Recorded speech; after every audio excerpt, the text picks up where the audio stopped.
Presencia de tantos mexicanos en el Banco Mundial, establezco como siempre comunicación con un excelente amigo y bueno, por supuesto conocedor de todos los temas financieros y económicos de México y el mundo. Te agradezco y te doy un gran abrazo, mi querido Mario Di Costanzo, un gusto.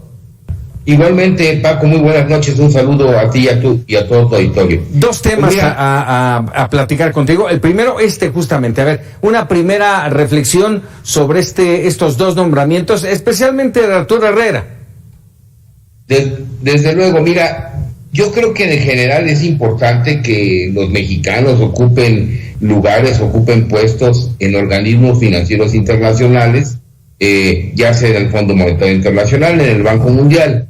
Desgraciadamente, en el caso de Arturo, quien te digo, no es un mal economista, sin embargo dejó un muy mal sabor de boca durante su gestión, pues como secretario de Hacienda, ¿no? Por dos cosas yo te diría. La primera, pues hay que recordar que a él le toca llevar a cabo todo este ajuste indiscriminado de gasto en el sector público, incluyendo, el otro día lo mencionaba, por ejemplo, organismos tan importantes como el CNEAM, y ahora del cual tanto hemos hablado, pues fue uno de los encargados de recortarle el presupuesto. Esto es que muchas de las cosas que vive hoy el CNEAM, pues datan y tienen su origen en esos recortes presupuestarios.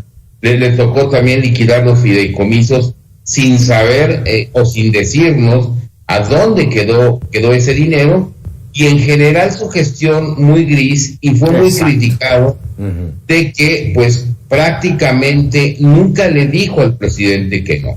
Hay que recordar que mucho de lo que vive la economía mexicana hoy en día tiene su origen en lo que se dejó de hacer en el 2019, 2020 y finalmente la primera mitad de 2021, que es cuando él deja el cargo.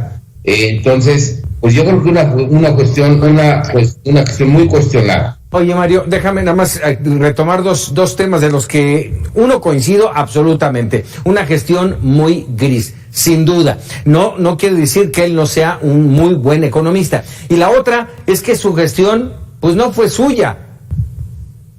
Sí, es un punto importante el que señalas, ¿no?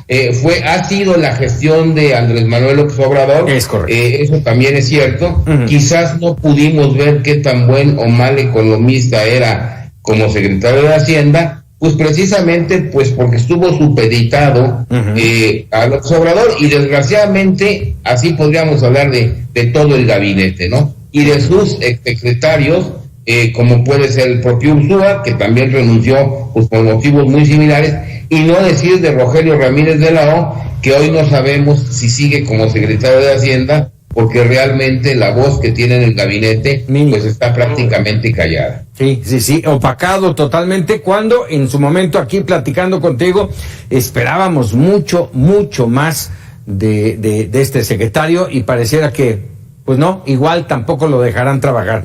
Oye, hablando de este trabajo, Mario, está el tema de la inflación, que nada más no vemos cómo se abrió esta alianza antiinflacionaria. Ahora la Junta del Banco de México incrementa las tasas de interés, llegan al 7%. ¿Qué esperar? Mira, qué bueno que lo comentas, porque además van juntos los dos temas. Efectivamente, hace una semana el gobierno anuncia un programa contra la inflación que más bien suena como a una carta de buenos deseos. Realmente hay pocas acciones contundentes. Se fija una canasta básica cuyo precio actual es de 1,090 pesos.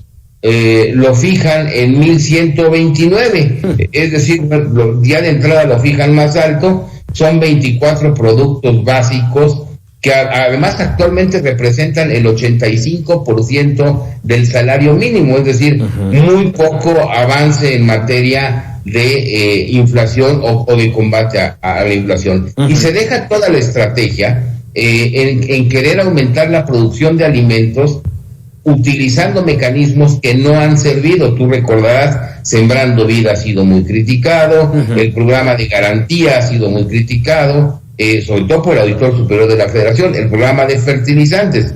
Entonces, como la inflación va en aumento, el Banco de México tiene un mandato constitucional que es mantener la estabilidad del poder adquisitivo de la moneda. En este contexto ha venido incrementando las tasas de interés por una lógica, digamos, o lo que la teoría señala, es que cuando se aumenta la tasa de interés, a la tasa de interés la podemos ver como el precio del dinero o el premio al ahorro.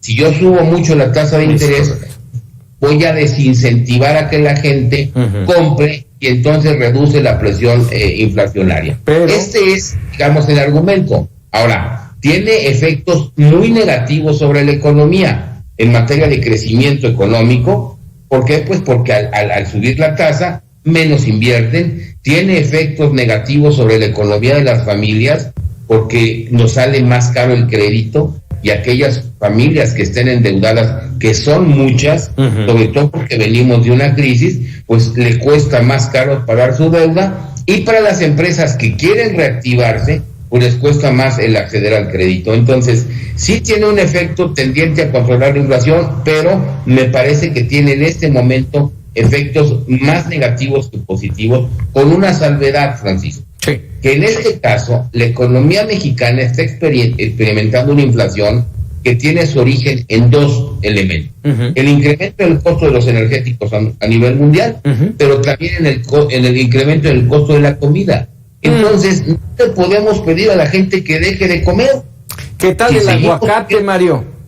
El aguacate creo que llegó a estar en 129 pesos, entre 120 y 129. Y es lo que te comentaba, esta canasta básica que ha definido el gobierno, y digo básica entre comillas, pues ya representa el 85% de un salario mínimo. ¿Qué podemos esperar pues para las familias, dado que en este país hay 14 millones de personas que hoy están ganando el salario mínimo? Luego, entonces, es una medida de librito, pero que yo creo que en este momento va a hacer más daño. ¿Y cuál es la perspectiva? Que van a seguir subiendo la tasa de interés, que el entorno complicado va a continuar, y de ahí que las familias pues deben de cuidar mucho sus finanzas, porque como les digo, el dinero es más caro, que la tasa de interés ha subido, la tasa de interés puede ser el precio del dinero, pero por el otro lado también el dinero compra menos. Entonces, las familias tienen que ser muy cuidadosas con el manejo de sus finanzas. Pues ahí la recomendación, Mario Di Costanzo. Como siempre, un gusto platicar contigo. Buen viernes y buen fin de semana.